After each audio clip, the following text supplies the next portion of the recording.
Okay, we are live. Finance Friday, back again. Goes quick. So we will get started shortly. Interesting one that we're going to be doing today. The devil is in the data, or data concepts, application, all about data. And I'm actually going to do some training today. We've got slides and everything. Oh, it's got to be serious because I've got the head mic on. So just give us a hello, hi in the chat box, just so I know you can hear me okay.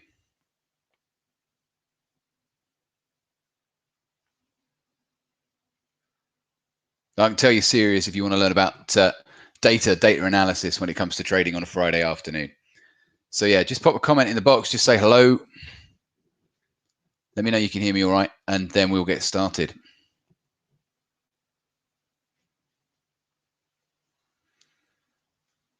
Kate, hello, how are you?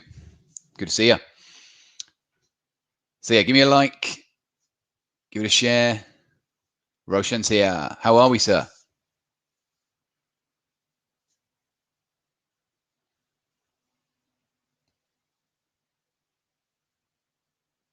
Aaron, can see you. Joanna, I think if you're coming through via our private Facebook group, you might not be able to comment. So if that's the case, you can jump on the main Facebook group and then you can send in comments and questions. So I'm just seeing if that will show.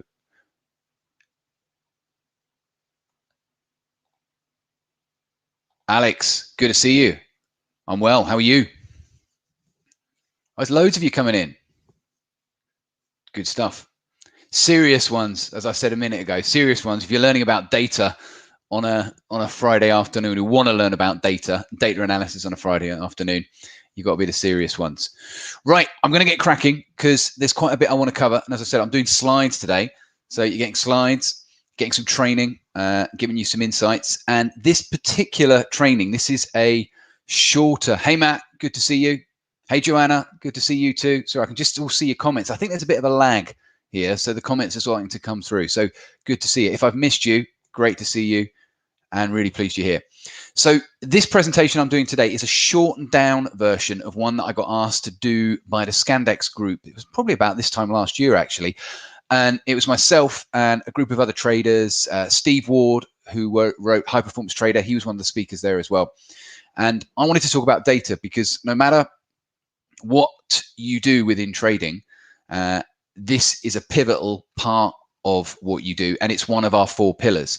So those of you that know the 4 pillars, you've listened to my audio book, you're going through the kickstart of being through the kickstart, you'll know on week 3 that you spend pretty much the whole session learning the intricacies. Now, we're not going to do that today, and I'm not going to be able to go into quite the same level of detail as I did on that Scandex presentation because that was 90 minutes long.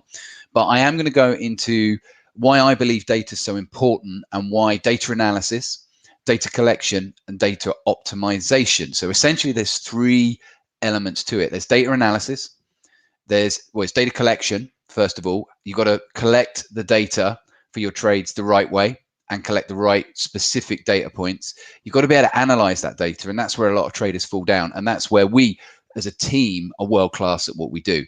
We're world class at a lot of things, but I would say the number one that we're head and shoulders above the rest is our ability to analyze traders' data. But the challenge is if the trader's not collecting the data, then essentially it's not going to be, we can't do anything. So it is on the onus of the trader to be able to do it. So data collection, data analysis. And then the last one is data optimization. Now, some traders will do more optimization than others. I've worked with some traders who spend too much time optimizing. They're constantly trying to optimize and jig their strategy. One of the 2 behaviors that I see with traders is I'll see them either drop a strategy too soon or a methodology too soon, or they will try and optimize a strategy too soon as well. All right. So these things will all play out in different ways, but ultimately you've got to have something to start with. So a lot of traders won't know they've got the problem of over optimization or under optimization because they're not collecting any data in the first place. So let's go to slides properly. So we'll look at this. Now, for me, data, as I've said, is one of our key 4 pillars. And really the benefits of accurate data collection is, well, I would say probably the number 1, probably I would say actually, number 2. This is probably the number 2. I'll come to the number 1 reason in a minute. But the number 2 is this. perspective. So even though it's first on my list, I would say this is probably the second most important, which is perspective. So the classic thing, and you've probably heard me talk about, give me a yes, guys, in the box if you've heard me talk about recency bias on a webinar or on a training, or you've heard me talk about it in live videos that I do. So I'm big on the fact that most traders, either consciously or subconsciously, are affected by what we call recency bias. And recency bias is really simply where traders are too affected by the results of the recent trades. All right. So it's basically focusing on the things that have happened more recently, paying attention to those, and often reacting to those incorrectly. So one of the things, if you've got a lot of data, so for example, if you've got a strategy that you've been trading, so if I show you just the swing trade calls that we have had since 2013. So if I go back, these are all the calls that I've made since 2013. They're not all the trades that I've placed, but essentially they're the calls that I've traded here. All right, this sheet that you can see here. Now, importantly here, if you've got 500 plus trades, 527, and you can see I've got a bit of work filling in this over the weekend. If you've got 500 plus trades and you've got 15 to 20 data points for each of those trades, that is going to give you various different scenarios, winning periods, losing periods. It's going to give you what I've just said there. It's going to be able to give you perspective, because very often a trader will hit a losing run and lose perspective and give up on the strategy, as I've said, or start over optimizing it, or change the strategy, fiddle with the strategy, and do all of these things and react really to the short-term result. So one of the things, if you've got access to a lot of data, or you're working with a trader like myself or Kerry or Martin, who've got access to a huge amount of data. So our total trader guys have access to all of this data. So automatically, it doesn't mean they're not going to have those biases, but they have a reference point to give them perspective. So I think the number one, or number two, is perspective. Another one that a lot of traders fall foul to is noise prevention, or listening to short-term news, listening to rumors, listening to things that they hear on YouTube. And data is really key in this process, because it stops you being too affected by things that I would call contributing factors. So you want to be focused as a trader on the key determining factors of what you do. So the challenge is, if you're listening to things that may affect your trades in the short term, or may affect you in the short term, essentially a lot of the time, things that traders react to is effectively noise. So having a decent data set on the strategy you trade, both live and back tested, will help you be less prone to the noise that's out there. This one, it helps you see patterns. So it helps you see patterns in the types of trades that you place. You might see a pattern over time where actually, if you trade against the trend correctly, it doesn't actually have a worse performance or a worse win-loss ratio than trading with the trend. So you can give yourself and see patterns. You can see patterns with your trading versus somebody else who's trading in a similar way. So what a lot of our guys will do is they will run their own trades, but then every quarter they'll reference against the trade calls that have gone out. So what they're able to do is see patterns between their own trading and the calls that have been sent out. You can also see patterns between tested results and your results. Now, this is where the conversation gets interesting, and we'll probably touch on this in the questions. But I think it's really important to understand that for a lot of traders, they go wrong here, and they expect the pattern that they've seen over the last 6 months of their tested results, or the last year of their tested results, and they expect exactly the same thing for the 6 months that they trade. And that's where a lot of traders go wrong. So they do have data, but they're too rigid in what they're expecting. So we will look for patterns and trend. We'll look at drawdown periods, number of winning runs, number of losing runs, longest losing period, longest winning period, and look to gain perspective, keep the noise out by seeing those patterns. And also it helps you plan. It helps you give you a realistic plan. And it isn't a case of saying, well, I've tested this strategy over 2 years and it gives me 100% return over a 2-year period, so I'm now going to expect 100% return over the next 2 years. That's not what I mean by planning. It allows you to create benchmarks going forward. So if you can access a really big chunk of data. So for example, when we put our Beat the Bank strategy out, we did 20 years worth of back testing. So if I just show you those results here, so if I pull those across, so the initial back testing there was over a 20-year period. So we were able to see patterns, and we were able to plan, and I was able to plan, because any strategy that we put out there at TSC, at least myself, Kerry, or Martin will be trading it. So you always know that one of our strategies is being traded by us. We won't put it out there unless we're trading it, or we have at least tested that strategy. So nothing goes out unless it's been through a rigorous testing and trading process. So what you're able to do, like, you can go back and say, well, look, over the period in 2003 on this particular strategy, there was a big drawdown period, and then same going into 2004. So when I say planning, I don't simply mean just look at the overall result and plan the same return over the next 20 years, but look at the periods where the trades were winning, look at the periods where they're losing, and plan for worst case scenarios. We had a scenario with this exact strategy where a load of people came in and started trading this strategy live in 2018, and we hit a losing run in 2018. And I remember doing a webinar and saying, look, go back and reference 2003, go back and reference other periods of time where there have been losers. And by doing that, what those traders were able to do was gain that perspective and not suddenly give up, because a lot of them were on the cusp of giving up the strategy, because it's natural when you hit a losing run to question whether that strategy works. So perspective, noise prevention, patterns, and planning, they essentially all benefit each other. So there is an element of them working together. And ultimately, what it leads to, the number one thing that it leads to, for me, and a lot of our other traders in our Total Trader group say exactly the same thing, is this, is data, and having a decent, comprehensive data sample of what you currently trade, both live and back tested, leads to an increase in confidence. As long as you use that data correctly, you don't, like I've said, pin your hopes on the fact that the next 3 months are going to be exactly the same as the last 3 months, or the next year is going to be exactly the same as the previous year. But having that data ultimately gives you confidence, because you gain perspective. You can see how well the strategy performs, how bad, and you can create a plan looking at the worst case scenario rather than being hopeful. And then once you get into some of the intricacies that I'm going to show you in a minute, you can really take data to another level. But I want to give you a balanced view.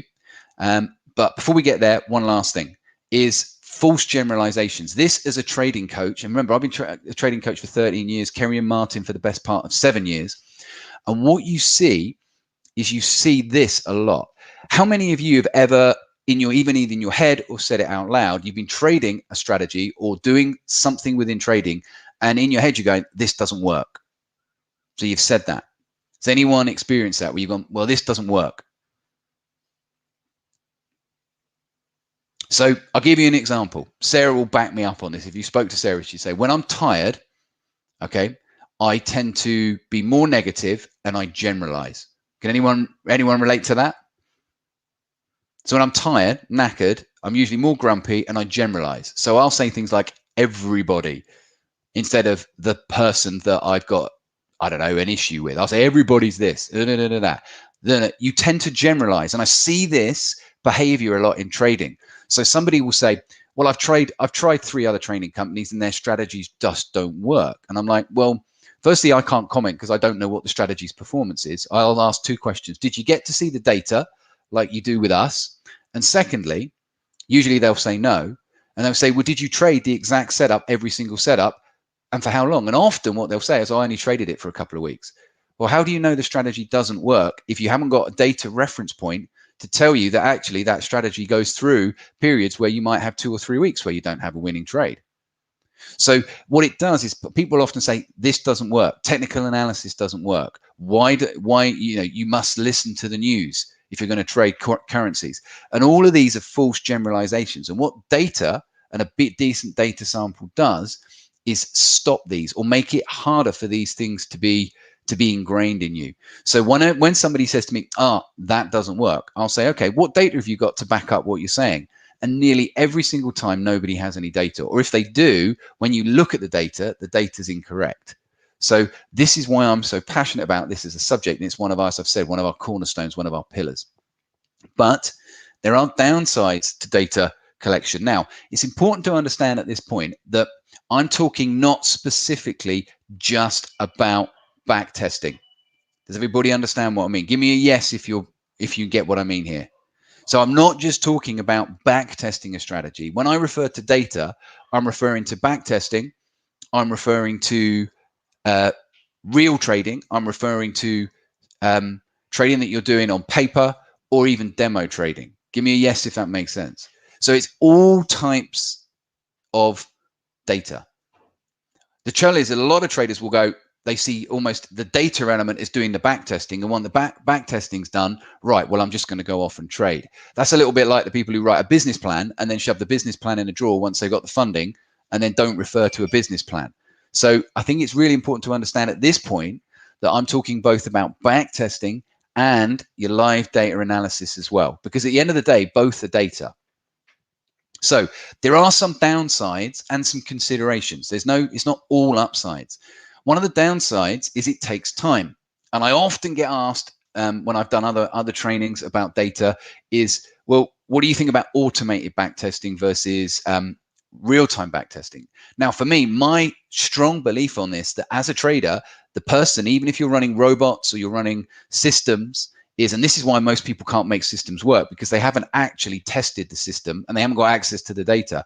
But for me, if you do your own back testing and your own data analysis, you've got more skin in the game.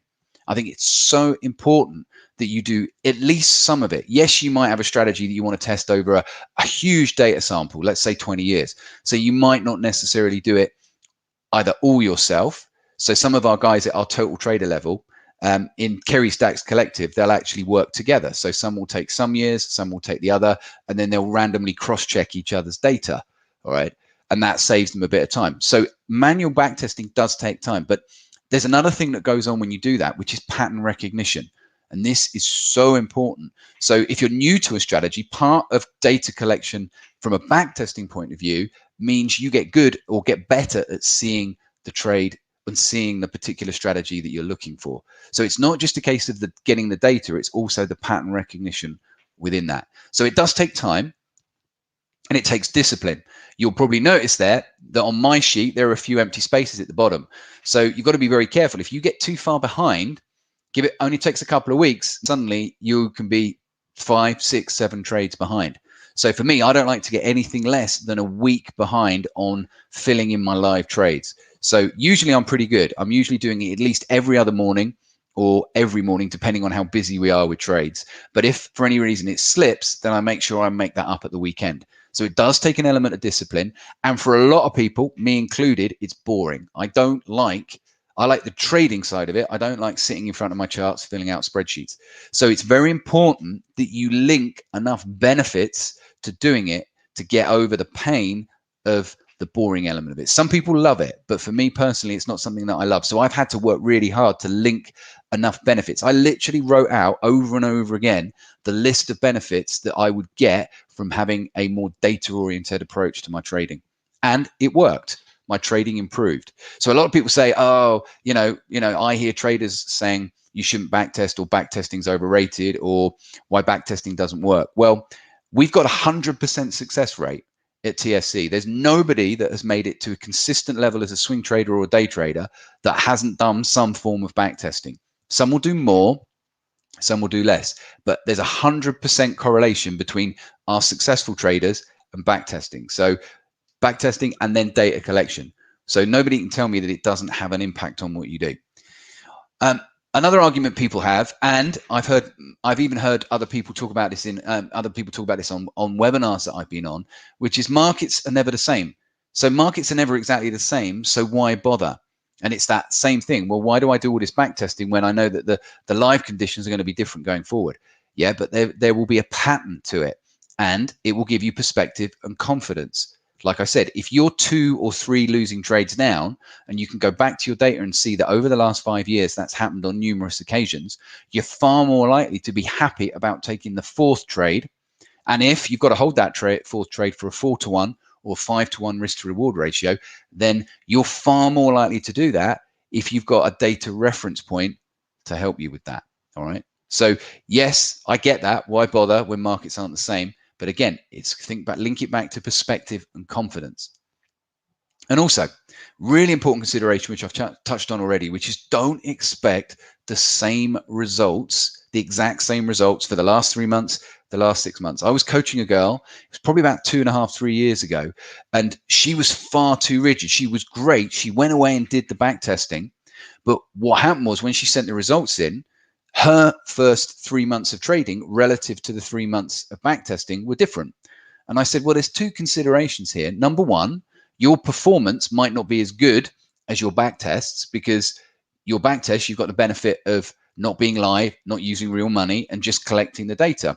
When you're actually trading real time, you've got mistakes, you've got performance, you've got your money on the line. So I wouldn't, number one, expect your 6 months results to be as good. But then what I said to her is go back and test the 3 months, the 3 months you've been trading against the 3 months. It was actually a 3-month period.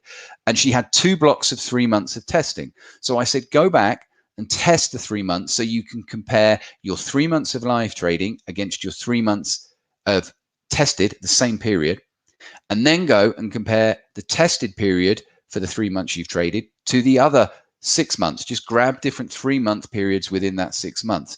And what she was able to do was gain the perspective. So what she realized was that the strategy didn't perform as well on paper the 3 months she traded it compared to the previous 3 months. So even though she underperformed in terms of her actual trade, she wasn't far off hitting the numbers on the strategy. And I said, look, now go back and grab a random 3 months over the 6 months you've tested. Let's look at months 2, 3, and 4.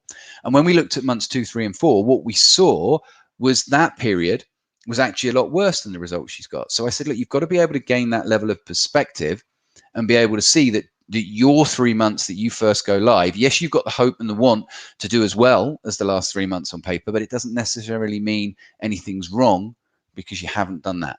So don't always expect exactly the same results. It's too easy to do that. So I'm going to ask you guys here, because I'm sure some of you have been getting into back testing. I'm sure some of you have heard about it or done it or not done it or thought I should be doing this. Why do you think so many traders don't either back test or record and analyze their trades? What do you think are some of the reasons why that's the case?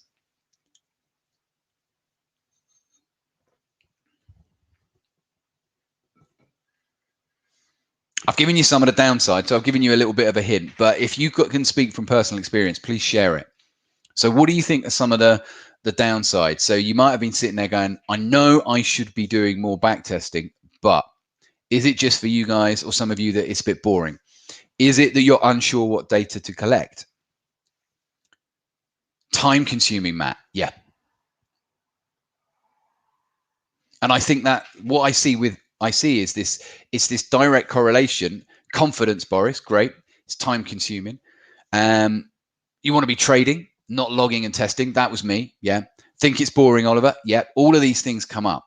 But the challenge is, and I think one of the big ones, trusting data, Matt. Yeah, that can be one. Have I tested correctly? And that's why a lot of what we'll do in our trading room, we'll audit each other's data. Not necessarily always back test for somebody else, but we'll audit the data. So if I've got a new student and they're testing a new strategy, I will literally go through, and if they've got 50 back tests, I will go and randomly grab 8 of them during a session just to audit 8 or 9, maybe even 10 if we've got time. So I'll grab at least a fifth of those trades and go through and say, well, hang on a minute, that one's actually wrong, that one's wrong.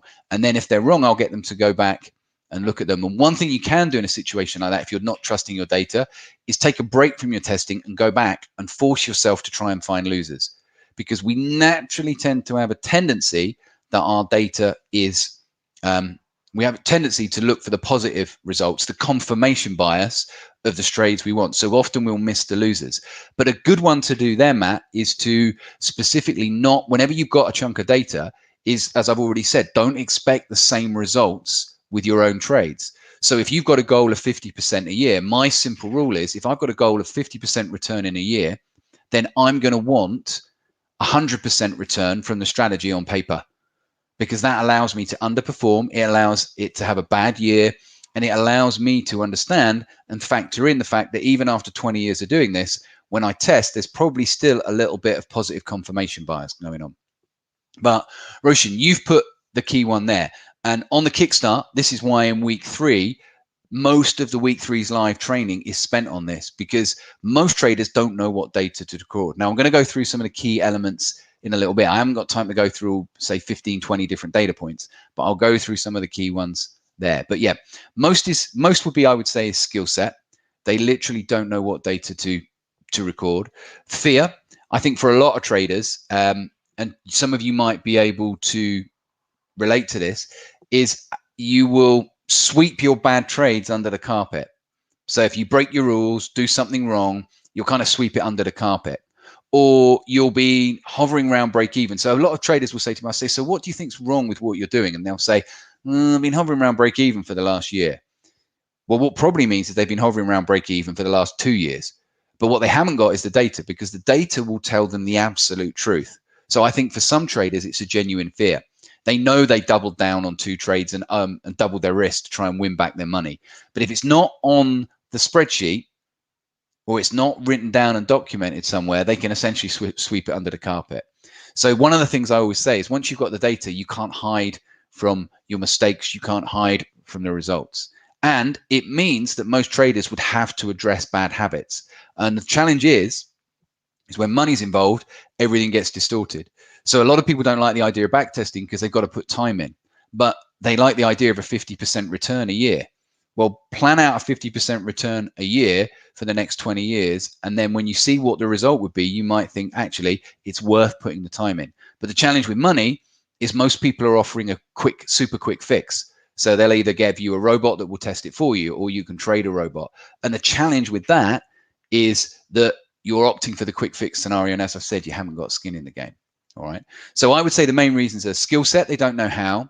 Mindset, there's an element of fear because it will uncover things they maybe have tried to sweep under the carpet, and they'll have to address bad habits because once the data's there, there's kind of no escape. When you look at one of our sheets, so if I go and I pull in my sheet here and you look at the result, I can see, look, so there's all the data. But then when you look at it in black and white, look, there's my win-loss ratio. There's my longest winning run. There's my longest losing run. There's the returns. You can't hide when the data is slapped in front of you. And I think that is a blessing. But for a lot of traders in the early days, they don't want to really address that. It's like the elephant in the room. So there's some of the things about data, benefits, some of the drawbacks to be aware of that are worth overcoming. But here is when we're going to talk about what data to record. So all of this data, all of these data points that I'm showing you here make up part of our data sheet. There are more detail. The guys on the Kickstart, Kerry will go into a lot more detail about this. And then when you come in the room, if you come in the trading room, we go into even more detail, get access to the sheet and training on it. So it's a silly little thing, but a lot of traders don't do this, is when you record the trade, back tested or real, make sure you record down the trade number. So it's the first trade you place, trade 001. And the reason why is what you want to be doing alongside that trade is you want to make sure that you're taking a screenshot. So one of the things that I say is make sure that every trade, when you place it, you take a screenshot of the entry point and then just stick that in a folder on your desktop and label it the same number. So if it's trade number 001, just make sure that you do the same with the screenshot. You might put 001 and you put the market. Let's say it's euro, US dollar. And if you're trading multiple strategies, you might put swing reversal pullbacks. So you know. So then what it means is if you ever want to review what that trade looked like at the time you took it, you've got the data on the sheet telling you it's trade 001. You can just go to a folder on your desktop and you can pull up the screenshot of the trade at the time you took it. And I remember this is one of the first traders I coached, a guy called Chris. He now lives in Australia. And Chris had his first 3 winning months. And I think he was only risking about 0.5% per trade. And he ended up, I think his first month was about 4%. Second month was 9%. And then the third month, he got into double figures. I think it was about 11%. And his goal was an average of about 5. So he completely blown his average apart. And then guess what happened in month 4? Month 4 came along and he had a losing month. And one of the things that I did is I said, right, what I want to do is I want to see what you were seeing at the time you took the trades. So what he did, and he'd done this, he'd taken a screenshot of every single trade he placed and he'd filled in his spreadsheet. And when we reviewed it in the trading room, he said it was like being able to go back in time and we could see what he said it helped me think about what I was thinking. Now, ultimately, the reason why he had a losing month in month 4 is he'd been a little bit too casual. He'd hit his goal. He'd relaxed, took his foot off the gas, but we were able to see where that was manifesting in terms of the trades. So what was happening with the technical analysis, his entry points and everything like that. So you want to be able to reference a visual chart example with the data that you have for that strategy on the sheet. So a simple little thing, but can make a big difference to where you are. If you're trading multiple strategies, you need to obviously make a note of what the strategy is. So if you're trading multiple strategies, you want to be in a position 2 or 3 months down the line where you can see which strategy is performing best, which is doing better, and really make sure you can cross-reference the performance of different strategies. What the market is, so obviously make a note of what market it is. Entry date, exit date, and this is really important because what this does is it gives you, and our spreadsheet auto calculates this, but especially for swing traders, knowing the number of days that you've been in a trade is important. Knowing the number of hours you've been in a trade is hugely important. I work with three brothers that all were working to be day traders, and they had their day trading set up at their factory. And I remember going there and watching two of them place almost an identical trade because I was mentoring them live in their trading office. And one of the guys, David, stayed in front of his screens for the best part of 2 hours, watching this trade go up, go down, go into profit, go into drawdown. And within 2 hours, he got out of the trade when it was heading in the right direction. He got out early. So he broke his exit rule. Whereas Michael, I can remember this vividly. Michael left his desk, went off and did something else. He'd set a limit order, came back. His trade went through the same ups and downs, the same drawdowns, but he stayed in the trade. Now, we partly put that down to the fact that Michael didn't stay glued to the trade, but what we then did is looked at David's data. And what we could see that David tended to be less confident in staying in his trades if he had been in them for a longer period of time. And just him knowing that, he was able to work on that and get better.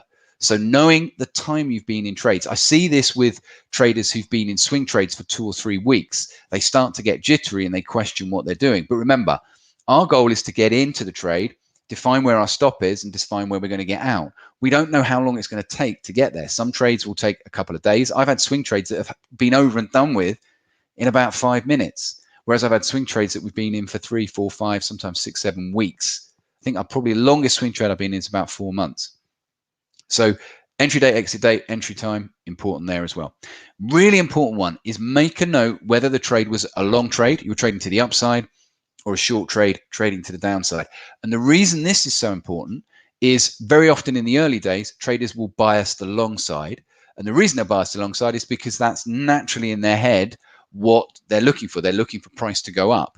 And what you'll often see is they may have only traded long trades or traded a large percentage of long trades and actually missed their short trades. So make sure you label whether the trade is long or short. Winner or loser. So what you're looking for here is your win-loss ratio. So over 100 trades, you'll be looking at a win-loss ratio of X%. So out of 100 trades, you can see here, look, my win-loss ratio, look, winners 121, losers 111, break even 29. So what you'll notice, I'm actually only winning 52% of the time. Now, win-loss ratio is not the most important factor, but you still need to be aware of it in terms of your trade. So win-loss ratio there, you can see. And then here, probably the most important one out of the lot. What you should be looking at here is risk to reward ratio. And again, our strategy will auto calculate this. But risk to reward is very simply, I might have had a winning trade. All right, so there's my risk on the trade. It's a winning trade if I get out here, but I've got what's called an inverse risk to reward. If I get out here, then whatever I risked, 1%, I banked 1%. But if I hold the trade to here and I go for a 2-to-1, I bank 2%. Hold the trade to here, get out 3%. So a 3-to-1 risk to reward ratio, if I'm only winning 50% of the time, means I'm going to be profitable. So for me, risk to reward ratio is one of the key ones. If you're not recording this, far too many people are obsessed by their win-loss ratio, how many winners they've had. That is not key. You should be focusing on risk to reward, but you still need to reference the win-loss. Maximum drawdown. All right. Now I'm going to touch on this one. Maximum drawdown is very simply factored in 2 ways. Maximum drawdown is the most the trade goes against you. Now, obviously with a trade, you're either going to have the result of the trade being a winner or the result of the trade being a loser. So let's say my target is here, all right? And the trade does this. It goes into profit, comes down, goes against me, comes up, hits my target. Bang. I know that that trade was a winner, all right? It didn't hit my stop. There's my entry. There's my target. Good. So I've had a nice trade, about 2.5 to 1 risk to reward. But what I want to know is the maximum it went against me. So the max drawdown on this trade is here. Now, the reason this is so important is that on a winner, I still want to know if the trade went into a losing period, because psychologically, and I'm sure some of you can relate to this, when your trade goes into a losing position, that's when traders start moving stops. That's when traders start meddling with their trades, getting out early, questioning what they're doing. But what you want to know is on your winning trades, what percentage of your winning trades go into a losing position before they hit your target? And I know that. I know that a very large percentage of my winning trades will go into a losing position before they hit target. So when it happens, I'm not stressed about it. I'm not worried about it. I'm not hoping anything. So I'm in a way almost expecting my trades to go against me to some degree, especially my reversal trades, before they reach my target.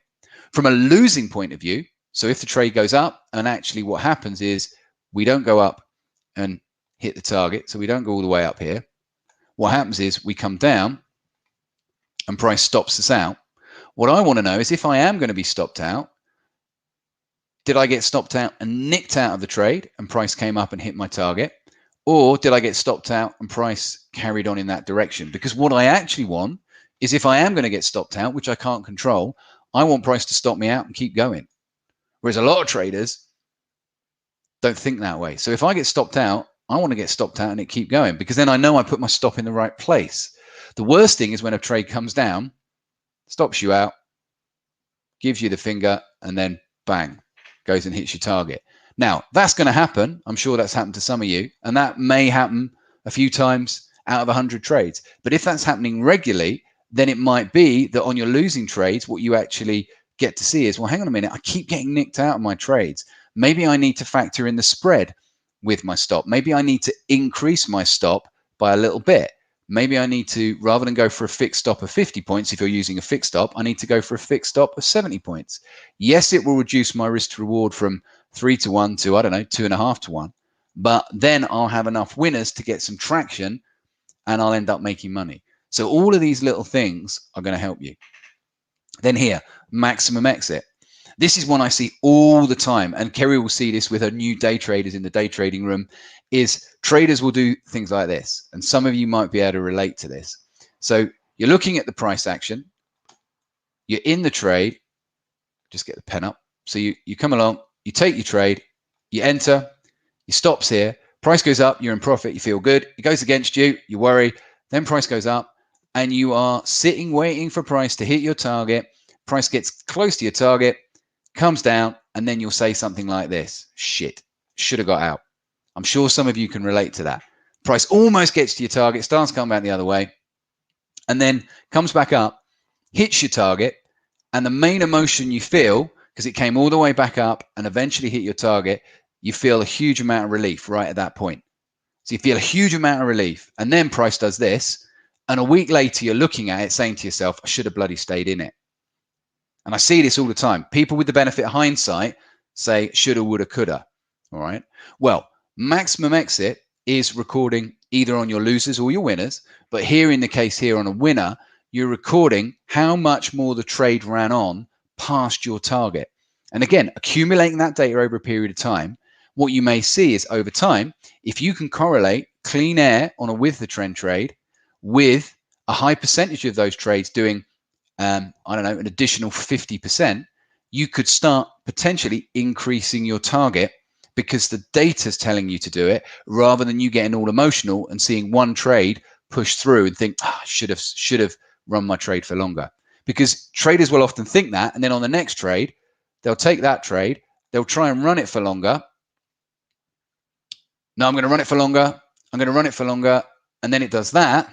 And then they go, should have got out of my original entry. And the trader goes round and round in their head, never progressing, because they're not making a data-oriented decision. And this is not what our traders do. So they might feel that emotion. They might still think, oh, shit, I should have stayed in.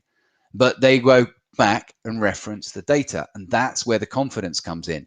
And that's where the changes don't come every single trade or every 5 trades, because they are making a data-oriented decision when they make any changes, rather than what we would say is a reactionary-based decision. Maximum retracement, that's all about moving stops. So another measurement that you want to be doing. I see far too many traders just simply rushing their stops. So target up here, as soon as the price has moved up, they move their stop to break even, because they hear things like, well, if your stop's at break even, you can't lose on the trade. Well, you can, not on that one trade, but if that trade stops you out for a break even trade, hits your target, you've got a 0 trade, you could have made 3 to 1. Same thing happens again. You move your stop too quick, you stopped out at break even, you missed out on a 3 to 1. At 1% risk, you'd currently be at 6%. Then the next trade comes along, doesn't go anywhere, loses, you're down -1. Same thing happens again, you're down -1. This trader down -1, down -1, but is actually up 4%. So a lot of traders over the short term think, I feel a sense of relief, I've got my stop to break even. But I will only move my stop to break even on trades where I've tested the validity of that. I won't simply do it because it's a good thing to do, because it's not a good thing to do unless you've got data that suggests it. All right. So I would say out of all the data reference points, as you can see, it doesn't matter whether it's one of our swing trades, it doesn't matter whether it's our beat the banks strategy, it doesn't matter whatever strategy it is, whatever the reference points that you've got, you can see it. Let me go there. So even my trades, you can see here, there's more reference points that I've showed you. But what's really important to understand is if you're not doing these, there's no point knowing about the others. So if you're not knowing, if you're not doing these, and you're not doing these as a bare minimum, there's no point working on the others. All right.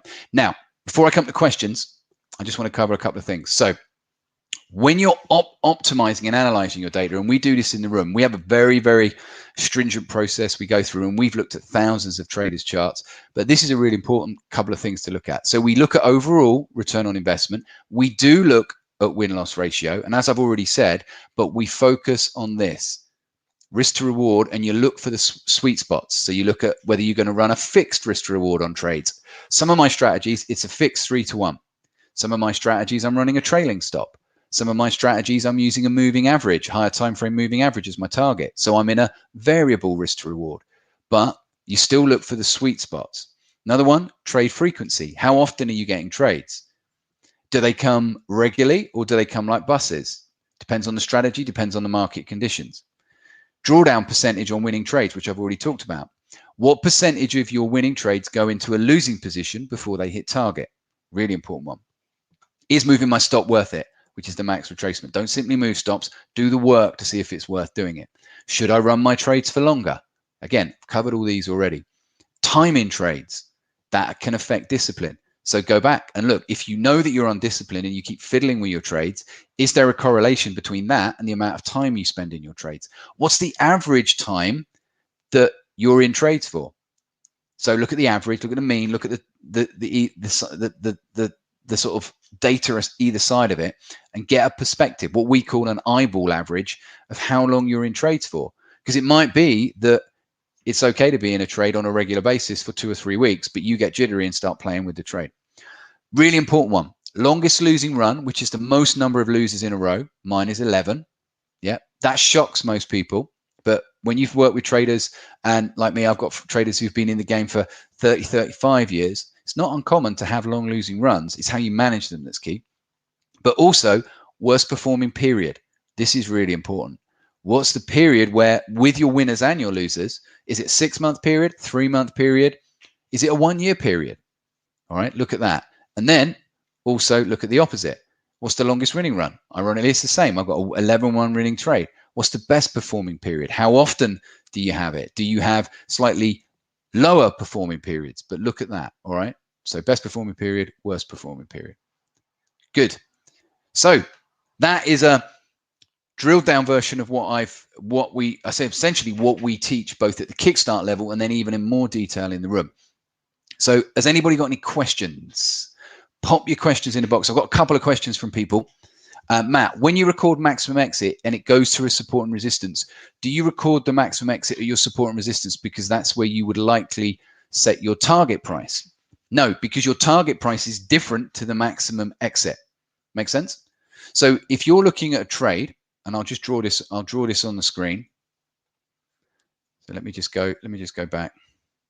So if I go back here, we've got a nice blank screen. So I'll show you exactly what you do. So if you're in a position where if you're taking a trade that is a with the trend setup, in theory, the chances are, if you're doing it correctly, that your target is either going to be the previous high, or if it's higher than that, then there's going to be clean air between where you're looking at and where your target is. So let's say your target is up here. It could be a higher time frame moving average, but let's say your higher time frame is a previous support and resistance, or it's just a longer trade. You're going for a 4-to-1 rather than a 3-to-1. Regardless of that, if price comes up and that is your target price at that point, or even if that previous high is your target price, if price was to go on and do this, hang on, there we go. So let's say you're looking at that. So here's my pullback trade. Yep. Let's say I could be using that as a target. I could be using 4-to-1 as a target. So whatever my target price is, I'm only going to run this trade if I would only run it to this point here if there was clean air there anyway. Make sense? So I'd only run that trade past the previous high for a 4-to-1. If 4-to-1 is my fixed target and 4-to-1 is my fixed target and there's nothing in the way.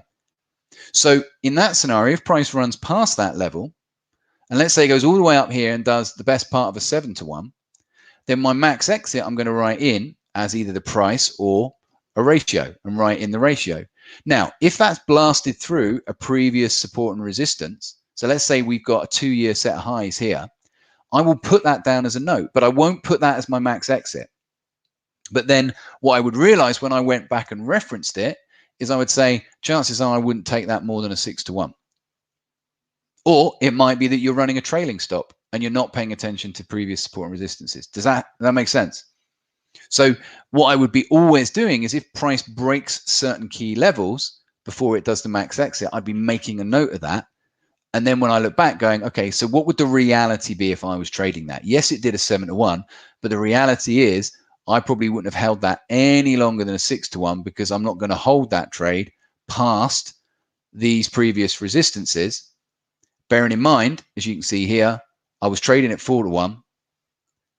I'm highly unlikely to suddenly be able to flip that and trade 7-to-1 because I'm going to still want a logical exit. Make sense? Higher time frame moving average, previous support and resistance. Or you might say, well, I'm going to run a previous trade to 4-to-1 and then I'm going to trail my stop up after that point. All right, good. So guys, I've got a couple of questions that people have sent in on backtesting. So I'm going to come to those and then we'll get to yours. All right. And then we'll wrap things up because I'm conscious of time. So first one here, I thought this was a good question. Let's and I think this is Boris is asking. And Boris, I think you're here, which is great. So I think you're asking this potentially hypothetically as opposed to something you've done. But if you've done it, that's great. So let's say you've done your backtesting on a strategy and the maximum drawdown is -10. So you've looked through your data and the maximum drawdown at any time during the data period. So let's say that's the data period. The maximum drawdown is -10%. So at some point during that process, it went down 10%. All right. Give me a yes, guys, if you're all following. So maximum drawdown, not what we were talking about relative to each trade, but Boris is saying, look, the worst case scenario that I can see is 10%. You started live trading and you found yourself below that level. Okay. Now, again, this might be what's happening to you, Boris. If that is, then these are the things to consider. If you're below that level, the first question I would be looking at is, I would be wanting to answer this. Is it down to me? Have I messed some trades up? Have I broken my rules? Have I missed trades? So have I messed trades up? Have I broken rules? Have I missed trades? So then what I'm able to do is go, if I hadn't messed that trade up, hadn't doubled up on my risk, I would actually be at 15%. Well, okay, if that's the case, so now I'm at 15%, Okay. What I've got to look at is say, in answer to your question, at what point should I consider stopping trading? Well, whenever you trade a strategy, you should have what we call an initial cutoff point. Okay. An ICP, as we call it in the room, an initial cutoff point. Make sense? So an initial cutoff point. So if you're here, Boris, give me a shout, let me know. And the reason why you want an initial cutoff point is you base that around the performance of the strategy. So a lot of funds will have something like this. So if you invest in a fund and there's a trader running behind that fund, there might be an initial cutoff point of 30%. That doesn't mean that you won't continue trading if you reach 30%, but you want a point where you are going to stop and reevaluate. Now, the challenge if you have a cutoff point and you stop is you have to prepare yourself for the fact that as soon as you stop, the trades start winning. But the problem is most people don't define this. So when they're 12% down, they go, no, I'll keep going. And then they hit 25. No, I'll keep going. And they haven't actually thought about where that point should be. So at what point should you consider? The answer is that depends on the performance of the strategy. It also depends how often 10% happens. But a simple rule that I will use is if I'm looking at a strategy that over a period of time, and I'm drawing this a bit cack-handed, but you'll get the point. Let's say that strategy makes 100% and it does it in a year. So it makes 100%, does it in a year, and it draws down 10% to get that. This is what I'm going to do. I'm going to half this, 50%, double this, and increase the time by 0.5. So let's say that's a year. I'm going to say to myself, so let's say on paper it's done 100% with a 10% drawdown in 1 year. I'm going to say to myself, would I be happy with 50% with a 20% drawdown over 18 months? And if the answer is yes, then you're getting an idea of where your cutoff period would be. Make sense? So in essence, what I'm doing, and this is what a lot of business owners will do, this is what Duncan Bannatyne used to do on Dragon's Den. He would literally, whatever the guy or girl said when they were pitching the business, he'd half the profits, double the time. And if he still liked the potential business, then he would discuss things further with them. So it's a little bit like that. I'm halving the profits, not quite doubling the time, but I'm doubling the drawdown. And then if I'm still happy, then that's giving me an idea of where at least my minimum cutoff point is. Make sense? And obviously, get the data on a spreadsheet. Keep track of your live trades so you can cross-reference it, but go back. So let's say you get down and you end up, like you said, you end up 20% down when the strategy previously was 10. The most important thing is to define why it's down. Is it just the performance of the strategy, or is it down to you? Because very often it's down to the person, especially in the early days. And that's where we're amazing at helping people, is defining those specifics and helping them through that. All right. And it's often that we get the call when the trader is 20% down. Good. Matt, I'll come to yours in a little bit. So, funny enough, I got this. It seems TSC is big on backtesting from Monica. Yeah, I see many traders are not. Why are you guys? So I'm assuming what she means is, why are you guys big on backtesting? Well, for the reason that I said earlier, that there is 100% correlation between the traders that we've worked with that have become consistently successful and the fact that they've backtested. So for me, that's the main reason. I think a lot of it comes down to the fact that people want to be in camps.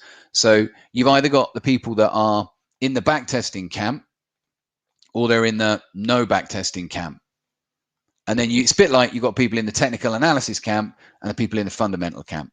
It's a little bit like the tribal thing, whereas actually, I think what works is using an element of both. So for me, I'm huge on backtesting. I don't enjoy it, but I'm huge on it.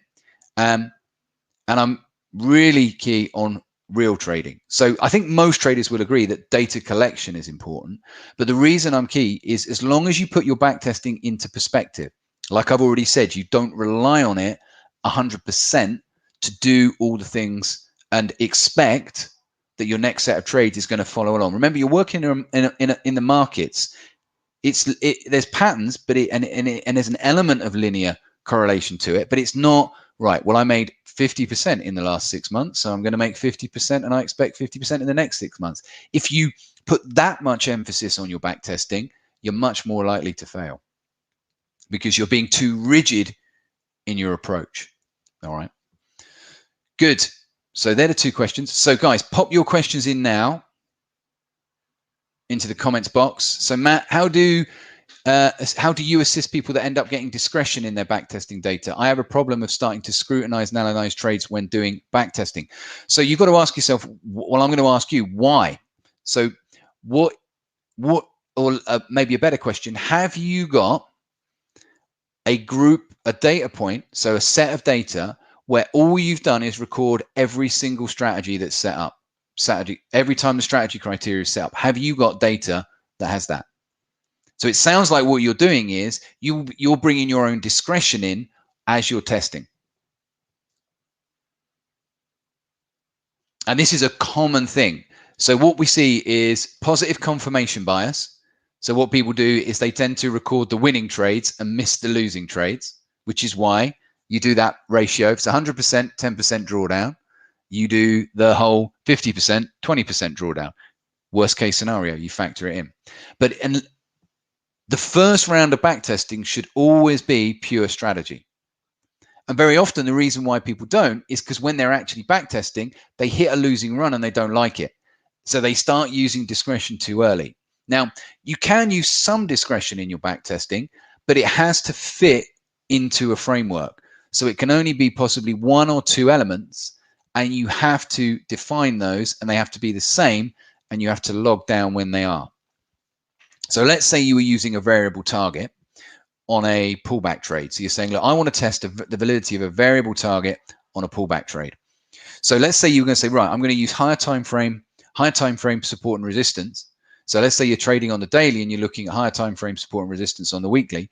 You would make sure that you set those higher time frame support and resistances before you went along. Now I say back testing, but you should never back test by going back. You should go back and then back test by going forward.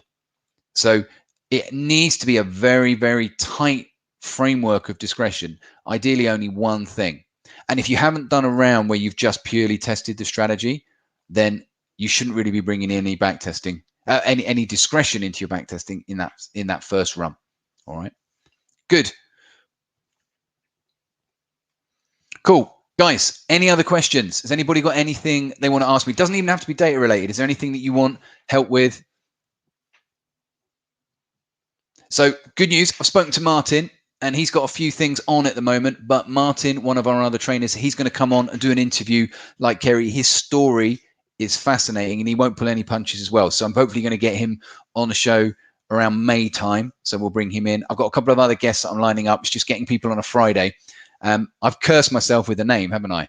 So I might have to change it to Money Mondays or something.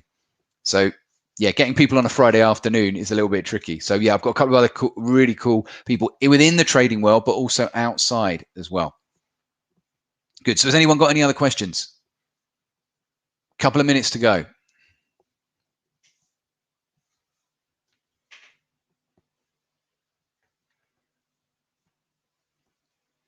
Good. So give us a like, guys, or a share, or a thumbs up, or something Facebooky, social media-y. God, you can tell I'm getting old, can't you? Give us a like, give us a thumbs up if you enjoyed it, you found that useful. And if you've got anything that you would like me to cover at any of these sessions, don't forget, you can message us on Facebook, you can send us in an email. Let